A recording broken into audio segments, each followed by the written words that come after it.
아멘. 이제 계속해서 시편 보고 있는데 세 번째입니다. 킹덤 스토리 전체 중에서 시편은 4번을 이렇게 하도록 되어 있네요.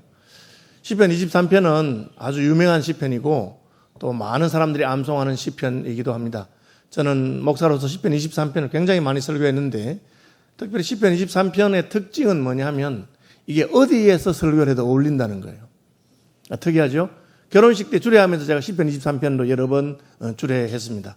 아주 신혼부부에게도 적절한 말씀이기도 하고요. 장례식 때도 제가 시편 23편도 여러 번 설교했습니다.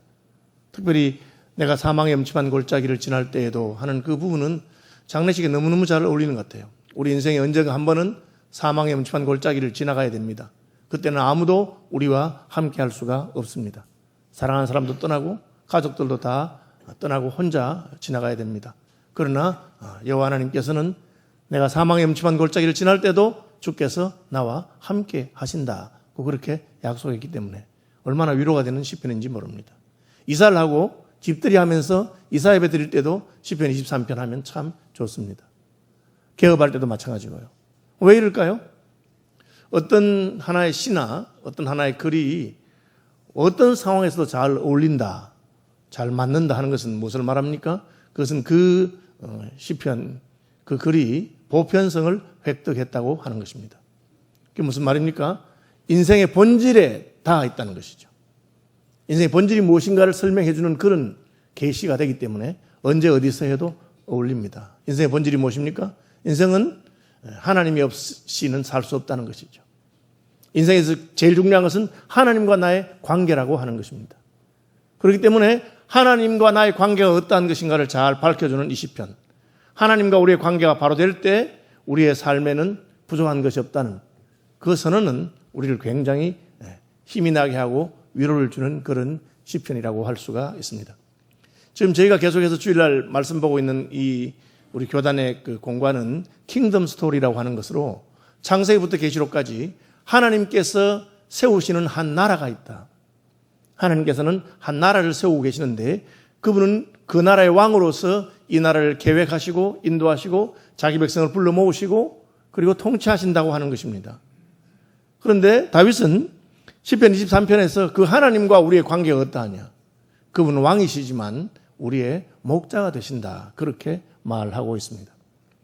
다윗이 어떻게 해서 이 하나님과 우리의 관계가 양과 목자와 같은 것이라고 표현할 수 있을까요? 그것은 그의 경험에서 비롯되었을 것입니다. 그는 목동으로서의 젊은 시절, 어린 시절을 보냈습니다.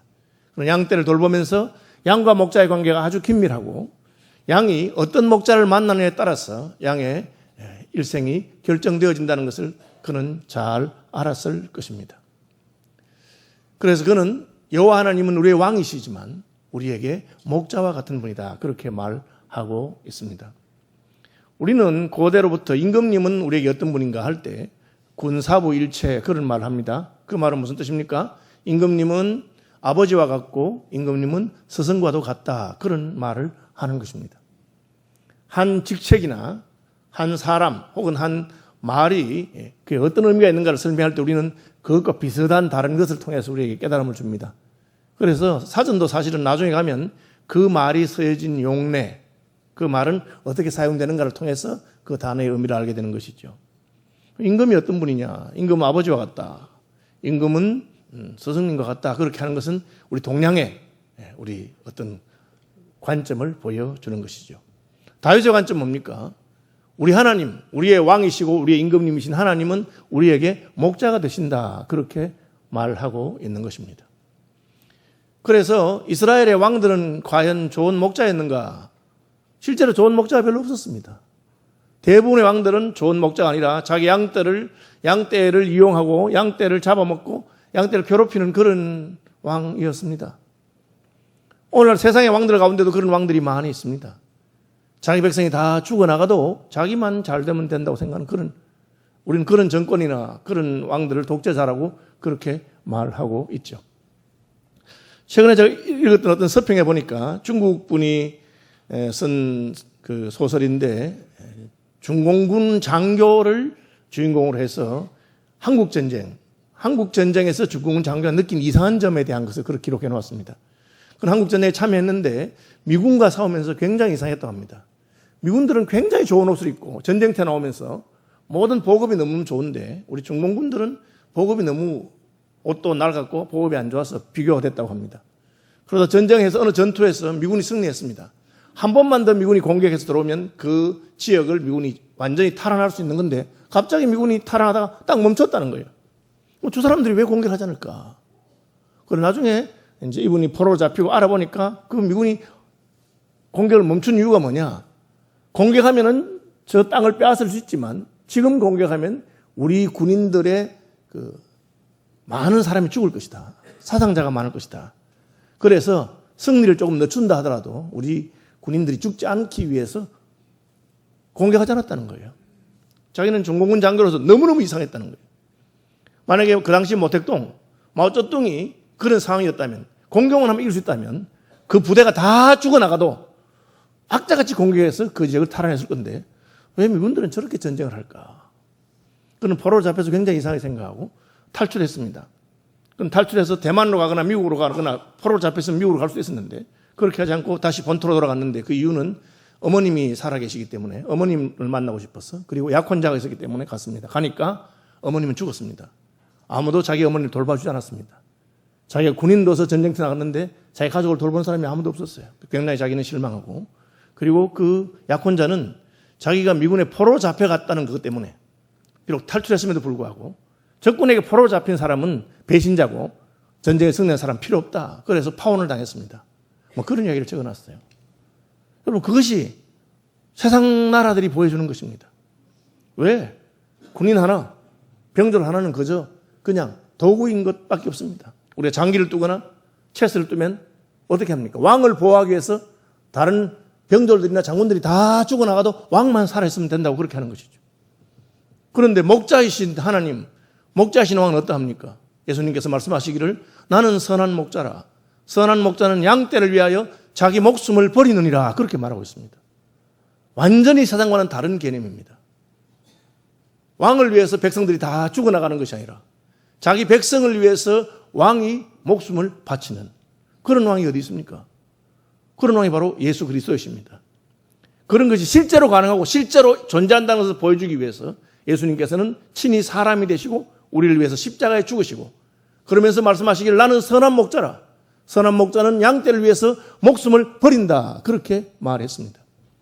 다윗은 구약의 인물이었지만 아직 메시아가 오셔서 어떻게 하실 것을 그는 경험하지 못했지만 그는 하나님의 계시로 말미암아 우리 하나님이야말로 바로 그런 왕인 것을 알았습니다.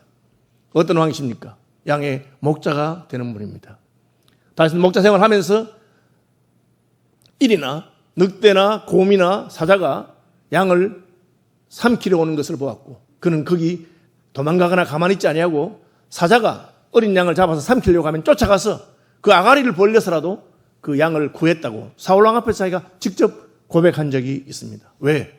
그는 충성스러운 목자였고 양떼의 주인에게 목자로서 자기가 맡은 그 사명을 잘 감당하기 위해서 어떤 목자는 자기 양이 아닌 양떼를 돌보기도 하고 어떤 목자는 자기 양을 돌보기도 합니다. 어쨌든 목자는 그렇게 충성스럽다 하는 것을 알았습니다. 그리고 자기가 만난 하나님 여호와 하나님이야말로 바로 이 목자와 같은 분이라고 하는 것을 말씀하고 있습니다. 여러분 우리가 섬긴 하나님은 어떤 분이십니까? 그분은 저와 여러분의 목자가 되기를 원하는 분이십니다. 목자는 그저 양의 젖을 짜고 양의 털을 깎고 양의 고기를 먹기 위해서가 아니라 그야말로 양을 사랑하고 양과 함께 하는 그런 것을 다윗이 말씀하고 있습니다. 이스라엘의 왕들은 그런 왕들이 없었습니다. 목자와 같은 왕이 없었기 때문에 결국 유다와 이스라엘은 나라가 망하고 백성들은 바벨론의 포로로 잡혀가게 됩니다. 바벨론의 포로로 잡혀갔던 선지자 다니엘과 에스겔 이런 선지자들이 하나님께 영감을 받아 쓴 글에 보면 에스겔서에는 내 백성이 목자가 없어서 망했다. 목자가 없어서 쫓겨다니고 유리 걸식한다. 그런데 내가 이 백성을 위해서 좋은 목자를 하나 보내주겠다. 그러면서 그 목자의 이름은 다윗이라 그렇게 말하고 있습니다. 이미 다윗이 죽은 지 수백 년이 지났습니다. 그런데 왜 다윗이라고 합니까? 우리는 그걸 알고 있죠. 이것이야말로 다윗의 자손 예수 그리스도가 참된 목자로서 왕으로서 오실 것을 예언한 것이구나. 우리는 알고 있죠. 신약을 아니까. 다윗은 에스겔 선지자가 예언한 그 목자의 원형이었습니다. 그는 왕이었지만 자기 백성을 사랑하는 목자였습니다. 우리가 다윗의 일생을 우리가 사무엘 하라든지 이렇게 쭉 살펴보면 그는 자기 백성을 얼마나 사랑하고 돌보는 자인가. 백성들은 자기를 배신해도 그는 백성들을 배신하지 않는 그런 장면들이 많이 나오는 것을 보게 됩니다. 이처럼 다윗은 하나님과 우리의 관계는 양과 목자의 관계와 같다고 말하고 있습니다. 그는 목동의 경험에 의해서 양은 좋은 목자를 만나야 되고 좋은 목자에서 그 일생이 결정되는 것을 알았습니다. 좋은 목자는 양을 위해서 모든 것을 희생하고 헌신하고 있습니다. 여러분, 양들은 자기가 목자를 선택하지 않습니다. 목자가 양을 선택하죠. 그러나 저와 여러분은 어떠합니까? 저와 여러분은 예수 그리스도를 우리의 참된 목자로 선택할 수 있습니다. 영접하는 자, 곧 그 이름을 믿는 자들에게는 하나님의 자녀가 되는 권세를 주신다고 하셨습니다. 자기 땅에 오셨는데 자기 백성은 그를 영접하지 않아서 버림받았지만 영접하는 자는 예수님을 우리의 목자로 모실 수가 있는 것입니다. 시편 23편을 보면서 하나님을 자신들의 목자로 모신 자를 얼마나 복 있는가 하는 것을 다윗은 노래하고 있습니다. 다윗 생의 가장 훌륭한 선택은 무엇이었는가? 여호와 하나님을 자신의 목자로 삼았던 것이었습니다. 당시 다윗의 시대에 이스라엘의 목자였던 왕은 누굽니까? 사울 왕입니다. 그 왕은 처음에는 백성들을 잘 돌봐주었지만 얼마 지나지 않아서 자기 백성들을 이용하고, 그리고 그 왕은 처음에는 다윗을 사랑하여 자기의 사위로 삼았지만 다윗의 힘이 점점 강해지자 그를 죽이려고 했던 사람입니다. 만약 다윗에게 사울왕만 목자였더라면 그의 일생은 행복하지 않았을 것입니다. 그러나 다윗에게는 사울왕 아닌 참된 목자가 있었는데 그분은 바로 여호와 하나님이셨습니다. 그래서 그는 고백하기를 여호와가 나의 목자시다. 내게는 부족함이 없다. 나의 평생의 선함과 인자심이 정녕 나를 따르겠다. 그렇게 말합니다. 그는 양적으로 내게는 부족한 것이 전혀 없다. 무엇이든지 하나님께서는 내게 필요한 것을 공급하시는 분이라고 고백했습니다. 또한 그는 이 목자 되신 하나님의 선하심과 인자심이 평생 내 일생이 다할 때까지 나와 함께 할 것이라고 했습니다. 어쩌다가 한번 잘해주는 사람을 만날 수가 있습니다. 기분이 좋아서 신이 나서 우리에게 맛있는 것을 대접하는 그런 분들도 우리가 종종 있습니다. 특별히 한국 사람들은 신나면, 기분 나면 잘합니다. 그러나 변함없이 잘한다고 하는 것은 쉬운 일이 아닙니다. 성경은 하나님께서 우리가 하나님을 사랑하고 하나님을 섬길 때 변함없이 사랑하고 섬길 것을 기대하고 있습니다. 우리 주 예수 그리스도를 변함없이 사랑하는 모든 이들에게 은혜가 있을 것이다. 그렇게 말합니다. 왜 하나님 우리가 변함없이 뒤돌아보지 아니하고 끝까지 주님을 섬기고 사랑할 것을 원하실까요? 하나님께서 우리를 그렇게 사랑하시기 때문에 그렇습니다. 우리의 젊은 시절뿐 아니라 어릴 때나 우리가 장래되었거나 우리가 늙었거나 심지어 우리가 죽어서 이제 사망의 음침한 골짜기를 지날 때라도 그분은 우리와 함께 하십니다. 우리의 구주이신 예수님께서 약속하신 것이 무엇입니까? 보라, 볼지어다 세상 끝날까지 내가 너희와 함께 하겠다고 약속하신 것입니다. 그러므로 우리의 인생은 가진 것이 없이 태어났거나 좋은 부모를 만나지 못했거나 제대로 공부를 하지 못했다 하더라도 하나님을 우리의 목자로 삼음으로써 우리의 인생은 풍부해질 수 있습니다. 예수님께서 내가 온 것은 양으로 하여금 풍성한 복을 누리도록 하기 위해서 왔다. 그렇게 말씀하셨습니다. 여러분, 여호와 하나님을 우리를 위해서 오신 예수 그리스도를 여러분의 목자로 삼으시기를 바랍니다. 그러면 여호와 하나님 목자로 삼은 자에게 어떤 복을 주십니까?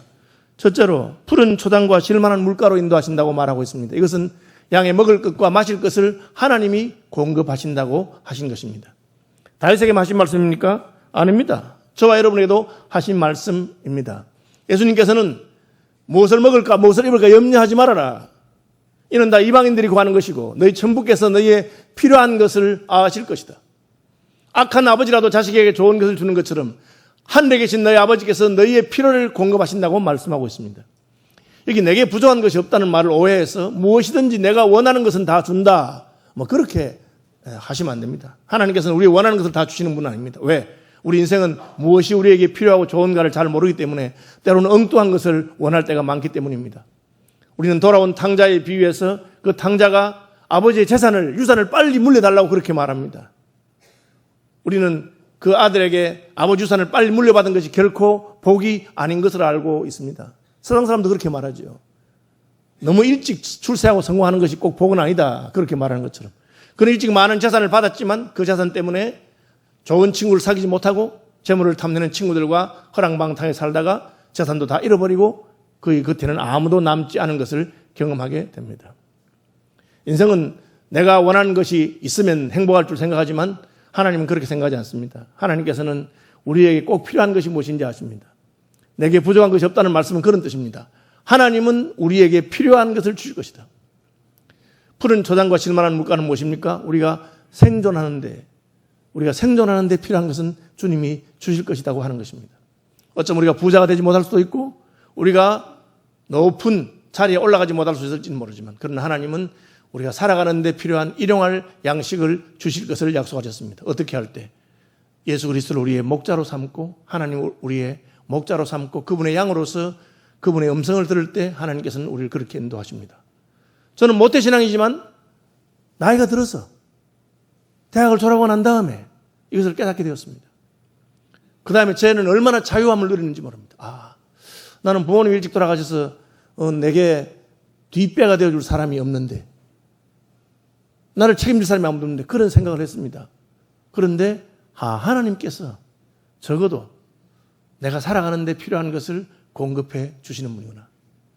내가 내 앞길이 어떻게 될지 내 장래가 어떻게 될지 염려하지 말고 그냥 하나님 말씀대로 성실하게 살면 내가 먹고 입고 하는 것은 하나님이 공급해 주시는구나 하는 것을 깨달았습니다. 실제로 하나님 그렇게 하셨고 제가 어려울 때뿐 아니라 세월이 지나고 이제 나이가 들수록 점점 더 하나님이 풍성하게 나를 돌보시고 공급하는 것을 경험하게 되었습니다. 하나님께서는 우리의 목자로서 우리의 필요를 채우십니다. 푸른 초장과 실만한 물가로 우리의 먹을 것과 입을 것을 공급하십니다. 그것만이 다가 아닙니다. 왜? 인생은 먹고 입고 산다고 해서 육신적인 필요만으로 존재하는 그런 존재가 아니기 때문입니다. 하나님 우리를 영적인 존재로 지으셨습니다.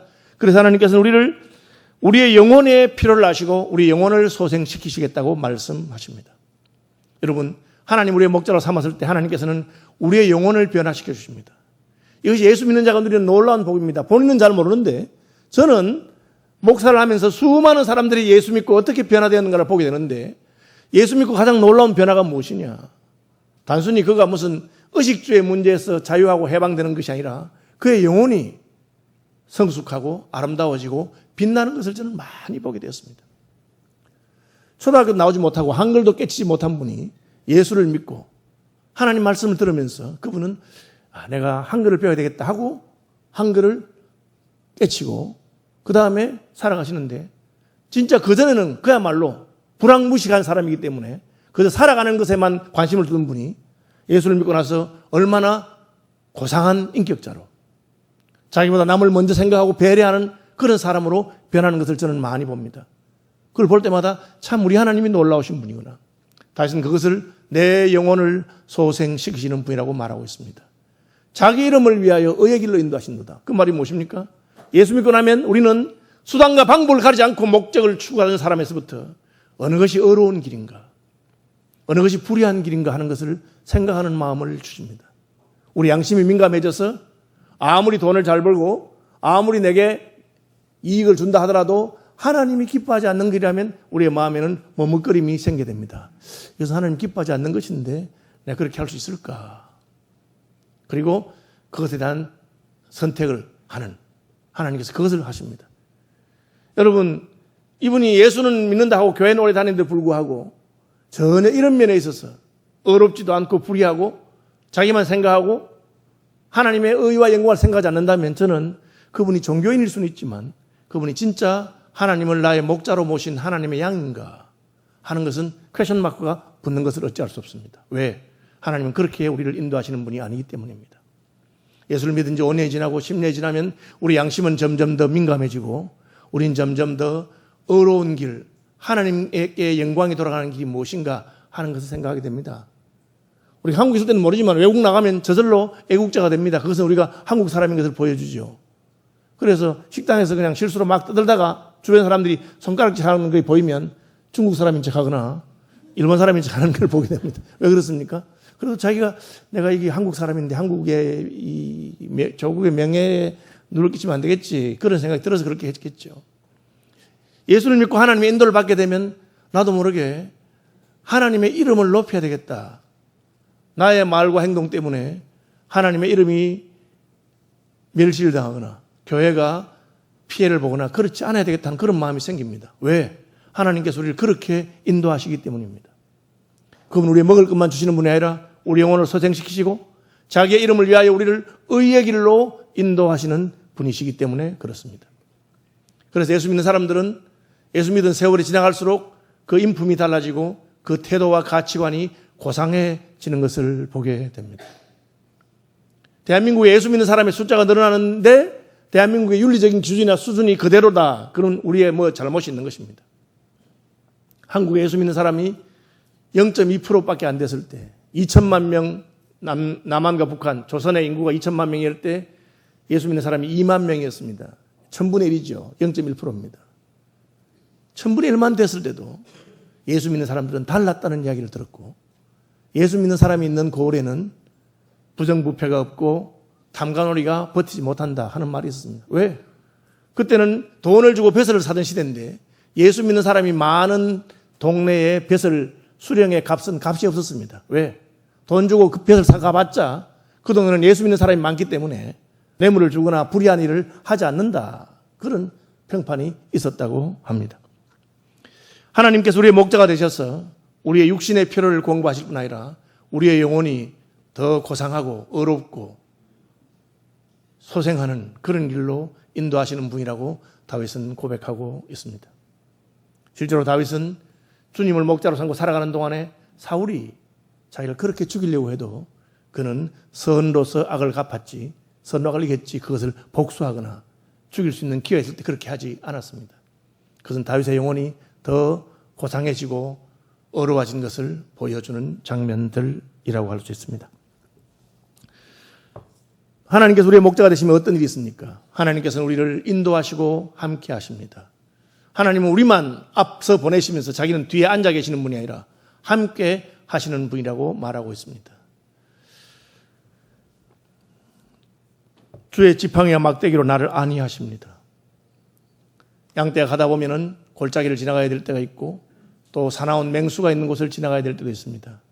그때 우리는 두려움에 떨 수 있습니다. 목자는 양떼를 바른 길로 인도하면서 그 지팡이로 갈 길을 알려주고 맹수가 와서 괴롭힐 때는 막대기로 그것을 물리쳐 준다고 하고 있습니다. 하나님께서 우리의 목자가 되시면 우리는 어떤 복을 누립니까? 그분이 우리와 함께하는 복을 누립니다. 그렇죠. 아이들이 이제 처음에 영화관에 가면은 불이 딱 꺼지면 겁이 나잖아요. 그때 엄마가 해줄 수 있는 게 뭐예요? 손을 잡아주는 것입니다. 아무도 안 보여도 손을 잡고 있으면 엄마가 있구나 하면 안심을 하게 됩니다. 우리가 살아가는 동안에 캄캄한 어둠 속을 지날 때도 주님은 우리의 손을 잡고 우리와 함께 하시는 것을 기억하시길 바랍니다. 그분은 그 지팡이와 막대기로 날 안위하시고 아까 말씀드린 것처럼 사망의 음침한 골짜기를 지날 때에도 주께서 나와 함께 하신다. 우리 인생은 언젠가 한 번은 사망의 음침한 골짜기를 지나가게 될 것입니다. 그 죽음의 골짜기를 지날 때는 아무도 우리와 함께 할 수 없지만 그러나 우리의 주님이시고 목자이신 예수님은 우리와 함께 하시겠다고 약속하셨습니다. 그래서 그분이 먼저 우리보다 앞서서 사망의 음침한 골짜기를 지나가시고 우리보다 먼저 부활하셔서 우리로 하여금 사망의 끝이 아니고 사망에 쏘는 것이 이 부활 앞에서는 아무것도 아닌 것을 친히 보여주셨습니다. 주님을 목자로 삼을 때 우리는 주님의 승리가 우리의 승리가 되는 것을 보게 됩니다. 요즘은 그냥 전쟁하는 게 다르지만 고대에는 전쟁할 때는 장수와 장수들이 1대1로 붙어서 승부를 하게 하는 것이 있습니다. 우리는 다윗과 골리앗의 전투에서 그것을 봅니다. 골리앗은 힘이 센 장수로서 이스라엘 앞에서 너희 중에 제일 센 사람이 누구든지 나와 붙어서 이 전쟁의 승패를 결정하자 그렇게 말합니다. 일기토라고 하는 것이죠. 그런데 하나님께서는 우리의 대장으로서 우리의 전투를 승리하게 하십니다. 나는 싸움을 잘 못하고 나는 힘이 없고 나는 약할 수 있습니다. 그러나 우리 대장 예수님은 크고 강하신 분이십니다. 그것을 알았던 모세는 애굽의 바로 앞에 나가서 자기 백성을 해방해 줄 것을 담대히 요구할 수 있었습니다. 어떻게? 바로의 궁궐에서 왕자로 있어본 모세가 그 파라오 앞에서 그렇게 담대한 말을 할 수 있겠습니까? 그는 파라오보다 더 크고 강하신 하나님이 자기와 함께 하시고 하나님의 지팡이를 자기가 짚고 있다는 것을 알았기 때문에 그렇습니다. 다윗도 그가 골리앗과 싸워본 경험에서 아이가 어떻게 장군과 싸워서 이겼습니까? 그러나 하나님이 그와 함께 하셨고 그는 물맷돌 하나로 골리앗도 물리친 적이 있습니다. 다윗은 그것이 자기의 힘이나 능력이 아니라 하나님이 자기와 함께 하셨기 때문인 것을 확실히 알았습니다. 그래서 원수의 목전에서도 주님은 내게 잔치를 베풀어 줄 수 있는 분입니다. 이미 이겼다고 하는 것이죠. 주님 우리에게 승리를 주신 분이고 우리에게 기쁨을 주시는 분이십니다. 어떤 분들은 예수 믿으면 우리가 그냥 축사게 고생만 하고 어려운 길로만 인도하실 것이라고 오해하는 분이 있습니다. 때로 하나님이 우리를 고난의 길, 사망의 엄청 골짜기로 가게 할 수도 있지만 그것을 통해서 우리를 더 영광스럽게 만들기 위함이시지, 기본적으로 하나님은 우리에게 복된 것을 주기를 원하시는 분이고 우리를 잔치자리로 인도하시는 분입니다. 예수님이 세상에서 하신 첫 번째 기적이 가나의 혼인잔치에서 물로 포도주를 만드신 것입니다. 잔치의 기쁨이 계속되도록 하시는 것이 주님의 첫 번째 기적인 것을 알 수가 있습니다. 그래서 주님은 원수의 목전에서도 상을 차려주시는 파티를 베풀어 주시는 분이라고 말씀하고 있습니다. 여러분, 이길지 질지 불안한데 어떻게 파티를 할 수 있겠습니까? 주님께서는 성부는 이미 끝났다고 말합니다. 걱정하지 마라. 그래서 6월절도 사실은 일종의 파티라고 할 수 있습니다. 이제 내가 애굽의 바로를 칠 것이니까 너희는 애굽에서 나갈 것이다. 든든히 먹고 나가거라. 그렇게 말씀하시는 분이십니다. 내 원수의 목전에서 내게 기름을 바르신다. 기름을 바른다는 것은 여러 해석이 있을 수 있는데 일반적으로는 손님이 왔을 때 손님을 환영하기 위해서 손님의 머리에 향기로운 기름을 한두 방울 떨어뜨리는 유대인들의 관습이 있습니다. 그것은 내가 너를 극진히 환영한다 하는 것을 말하고 있습니다. 내가 너를 높이고 싶다고 하는 뜻이죠. 예수님께서 바리새인 시몬의 집에 가셨을 때 바리새인 시몬은 그런 환영하는 것을 하지 아니했고 죄인인 한 여자가 예수님의 발에 향유를 부은 적이 있습니다. 그때 예수님은 너는 내게 입 맞추지도 아니하고 발짓을 물러주지 아니하고 내게 기름을 바르지도 아니했다. 그러나 이 여인은 향유를 내게 부었다. 그렇게 말하고 있습니다. 예수님이 십자가를 지시기 전에 마리아는 300데나리온 하는 나드 향유를 예수님 머리에 부은 적이 있습니다. 너무 비싼 것을 부으니까 사람들이 이게 무슨 짓이냐 그렇게 말할 때 예수님께서 가만두어라. 저 여인이 나의 장례식을 예비한 것이다. 예수님의 장례를 앞두고 예수님 지금 죽으신다고 하더라도 주님 우리에게 가장 향기로우신 분이요 가장 높으신 분이십니다 라고 고백한 그 여인의 고백을 주님은 높이시고 온 천하에 복음이 증거되는 것마다 전하라고 그렇게 하셨습니다. 그렇게 하신 주님께서 똑같이 우리에게 우리가 비록 사망의 음침한 골짜기 앞에 있을지라도 우리의 대적이 우리를 해치려고 하는 그 순간에도 걱정하지 말아라. 너는 존귀한 자요 내가 너를 높일 것이요 내가 너를 환영할 것이라고 우리의 머리에 기름을 부어 주신다고 다윗은 고백하고 있습니다.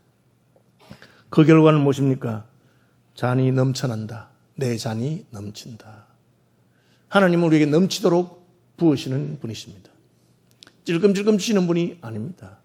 후히 되어 주시고 흔들어서 눌러 주신다고 하고 있습니다. 저는 어릴 적에 그 쌀가게, 저희 집에 쌀가게 한 적이 있어요. 그러면 이게 쌀을 되로 되잖아요. 그럼 전문가들은 어떻게 되느냐? 어떻게 되는지 살짝 부어가지고 꽉꽉 안 눌러지도록 그래서 싹 깎아서 그렇게 됩니다. 그렇죠? 많이 주고 싶으면 흔들면 됩니다. 흔들면 내려갑니다. 하나님 그렇게 하신다고 하십니다. 복을 주어도 흔들어서 눌러서 주신다고 말씀하십니다. 들어가도 나가도 복을 받고 앉아도 서도 복을 받게 하시는 분이 하나님이십니다. 다윗은 그렇게 고백했습니다. 그것이 언제까지? 내 평생이 지나갈 때까지. 여러분, 이러한 분을 우리는 하나님으로 모셨고 이러한 분은 우리의 목자가 되신 분이십니다. 자기의 생명까지도 우리를 위해서 흔들어 부어주시는 분이십니다. 그러므로 하나님을 목자로 삼은 사람은 그 잔이 넘친다고 말하고 있습니다. 평생에 나를 따를 것이라. 하나님의 선하심과 인자심이 평생에 나를 따르는 것을 기뻐하시고 감사하시기를 바랍니다. 선함과 인자심이 무엇입니까? 사랑한다는 말입니다. 하나님께서 우리를 사랑하셔서 끝까지 사랑하시고 끝까지 우리를 선대할 것입니다. 예뻐 보이는 사람이 있죠. 사랑스러운 사람이 있습니다. 아무래도 손이 더 가게 되고 그렇습니다. 그런데 하나님께서는 우리를 사랑스러워 하시겠다. 변함없이 사랑한다. 자기 백성을 사랑하시되 끝까지 사랑하실 것을 말씀하셨습니다. 우리의 영원한 목자신 하나님이 마침내 우리를 어떻게 하십니까? 마침내 아버지 집까지 인도하실 것입니다. 여러분, 하나님을 여러분의 목자로 삼으십시오. 그럼 그분이 우리 일생 지나가는 동안 우리의 필요를 공급하시고 우리의 영혼을 소생시키시고 의의 길로 인도하시고 우리의 대적에게서 우리를 막아주시고 우리와 함께 하셔서 마침내 아버지 집에 영원한 잔치집에 인도하실 것을 믿으시기를 바랍니다. 어떻게 하면 됩니까? 볼지어다 내가 문 밖에 서서 두드리고 있다. 누구든지 내 음성을 듣고 문을 열면 나는 그에게로 들어가겠다. 그렇게 말씀하십니다.